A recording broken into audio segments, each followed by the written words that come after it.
Hello বন্ধুরা, আমরা নবম দশম শ্রেণীর সূচকের একটা অঙ্কের সমাধান করব। এখানে একটা অঙ্ক দেওয়া আছে, এর পাওয়ার এল বাই এর power M whole power M into এর পাওয়ার এম বাই এর power N whole power L into এর পাওয়ার এন বাই এর পাওয়ার এল হোল পাওয়ার এম।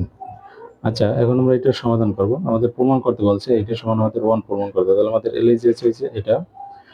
দেখুন সূচকের নিয়ম যে এখানে দুটো আছে, আমরা একটা লিখব। পাওয়ার আছে এল, সূচকের নিয়ম অনুযায়ী ভাগ থাকলে বিয়োগ পাওয়ার এম ইন্টু এম ইন্টু এটা এম হবে না, এটা হবে এন হবে, এটা এন হবে।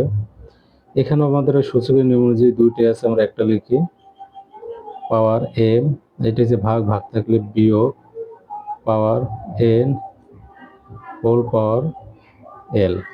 এখানেও দুটো আছে, আমরা একটা লিখবো এন ভাগ থাকলে বিয়োগ পাওয়ার এল হোল পাওয়ার এম।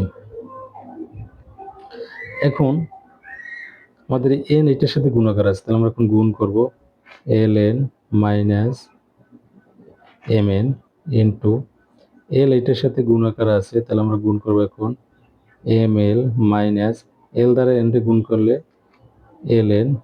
এখানে এম গুণাকার আছে, এম দ্বারা এনকে গুণ করবো এম এল, এম দ্বারা এল কে গুণ করবো তাহলে এম এল। এখন এখানে তিনটে আছে, আমরা তিনটে একটা কমন নেব।